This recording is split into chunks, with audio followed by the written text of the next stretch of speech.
Derby Gray is the leading manufacturer of leather luggage bags for the style conscious people and around the globe. जो Derby grey है वो एक leading manufacturer है leather luggage bags का, और ये बहुत ही जो है जो फैशनेबल लोग हैं, स्टाइल ओरिएंटेड है, फैशनेबल लोगों के लिए बनाती है ये। It is made up of 2 independent divisions in new Delhi. और उसकी नई दिल्ली में जो है 2 इंडिपेंडेंट डिविजन्स हैं। पहला है division MX, performs all manufacturing and packaging operations. जो है MX जो डिवीजन है नई दिल्ली में, वो सारा मैन्युफैक्चरिंग और पैकेज ऑपरेशन है वो करता है। All sales are through the division RX, which has 11 retail stores in New Delhi, as well as through Derby Gray's own well developed website। और जो सेल्स है, सेल्स का काम करने का वो है डिवीजन RX का, जिसके कि 11 रिटेल स्टोर्स है दिल्ली में, और जो सेल्स होती है वो डर्बी ग्रे की जो खुद की जो वेबसाइट है उसके थ्रू भी होती है। Derby Grey has also retail operations in Dubai, Kuala Lumpur, Bangkok as well as in Singapore. और जो डर्बी ग्रे है इसके दिल्ली में जो इसके पास 11 रिटेल स्टोर्स है, उसके अलावा इसके जो और जो रिटेल्स हैं वो कहाँ कहाँ पे, दुबई में भी है, कुआला में भी, लामपुर, बैंकॉक, सिंगापुर में भी है। These overseas business operate as independent subsidiaries within the division RX। और ये सारी जो ये रिटेल जो आउटलेट्स हैं जो ओवरसीज़ में हैं, ये सारी सारी एक इंडिपेंडेंट सब्सिडरी की तरह काम करती हैं RX की। Derby grey revolutionized the industry by offering cheap but stylish luggage bags। जो डर्बी ग्रे है उसने जो पूरी इंडस्ट्री को रेवोल्यूशनाइज कर दिया है by providing cheap and stylish luggage bags. तो मतलब सस्ते भी होते हैं, उसके बैग स्टाइलिश भी होते हैं। Derby Grey is able to keep its prices low by offering a very basic level of service. जो डर्बी ग्रे के जो प्राइजेस हैं वो काफ़ी ज़्यादा लो होते हैं। Luggage bags are sold in boxes for customers to assemble themselves and all deliveries are made through third party distributor Costa Rica. कहता है कि जो लगेज बैग्स है वो एक बॉक्स के सोल्ड कर दिए जाते हैं कस्टमर को, और जो बॉक्स में जो लगेज बैग्स है उसके पीसेस होते हैं जो कि कस्टमर खुद से असेंबल कर लेता है, और जितनी भी डिलीवरीज है वो थर्ड पार्टी है डिस्ट्रीब्यूटर कोस्टर वो उसके थ्रू दी जाती है। यानी MX क्या करता है, मैन्युफैक्चरिंग और पैकेज कर देता है। RX क्या करता है, कस्टमर से सेल करता है, मतलब पर मार्केटिंग का काम ये कर देता है, ठीक है। और जब भी कोई ऑर्डर आता है तो ये कोस्टा रिका को जो है डिलीवरी दे देता है, और कोस्टा रिका फिर फर्दर आगे डिलीवरी देता है कस्टमर को।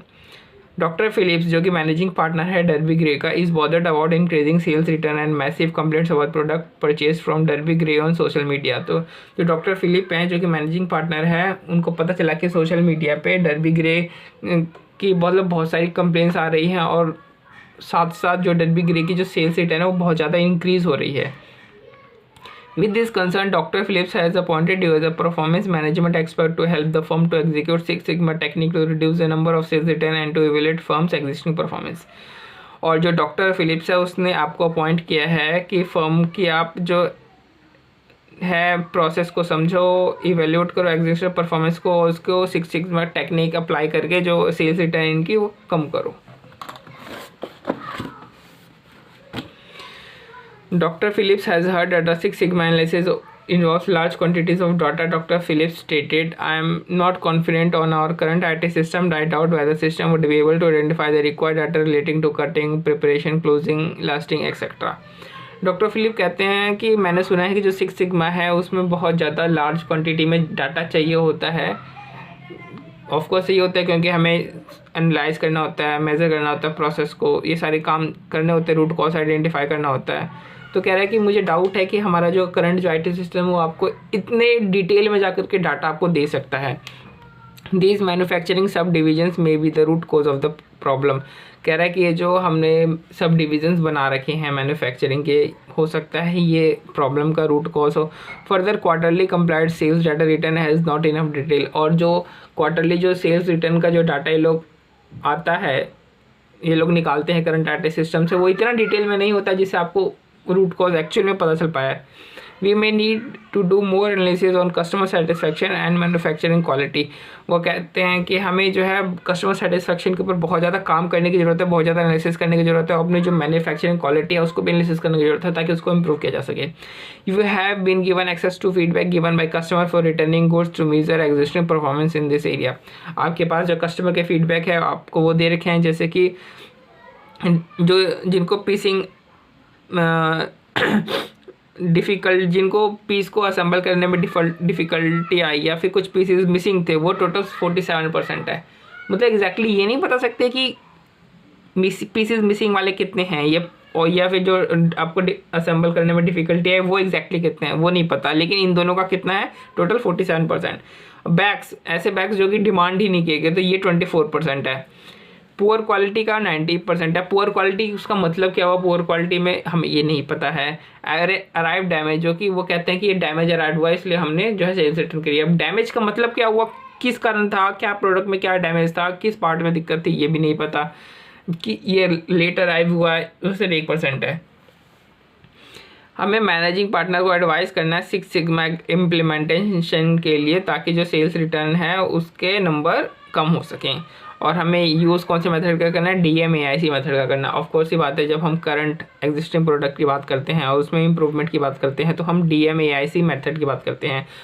और अगर हम नए प्रोडक्ट की बात करते हैं तो उसमें DMA-DV मेथड की बात करते हैं। तो अभी हम देख रहे हैं DMAIC मेथड।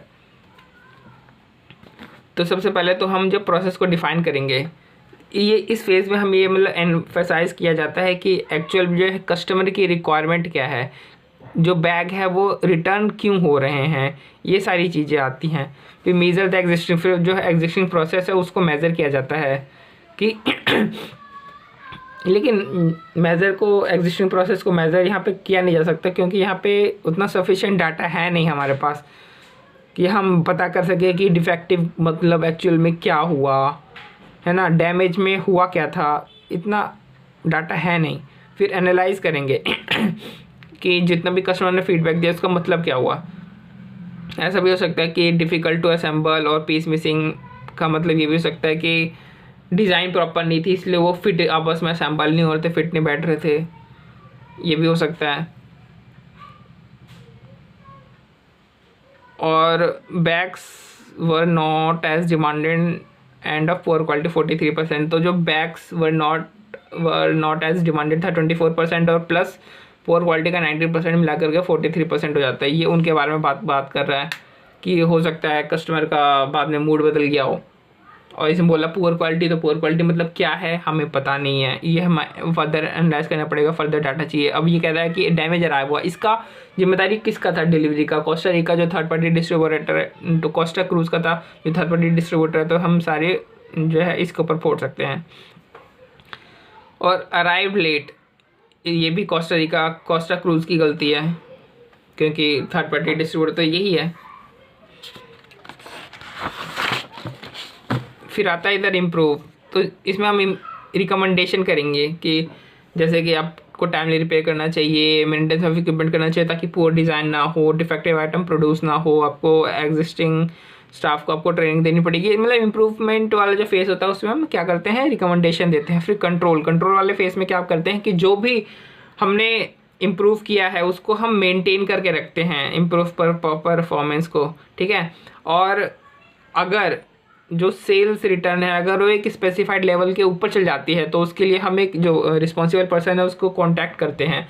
इसमें ऐसा भी हो सकता है कंट्रोल करने के लिए आपको जो आपका IT सिस्टम है उसमें थोड़े से फेरबदल करने पड़े, उसको थोड़ा सा रीडिज़ाइन करना पड़े, ठीक है, ताकि वो फर्दर कंट्रोल करने के लिए आपको रिक्वायर्ड डाटा डिटेल में दे सके। अभी क्या, अभी आपको इतना डिटेल में डाटा मिलता ही नहीं, तो IT सिस्टम आपको फर्दर क्या करना पड़ेगा, थोड़ा सा रीडिज़ाइन करना पड़ेगा ताकि डिटेल में डाटा आपको मिल सके कंट्रोल करने के लिए।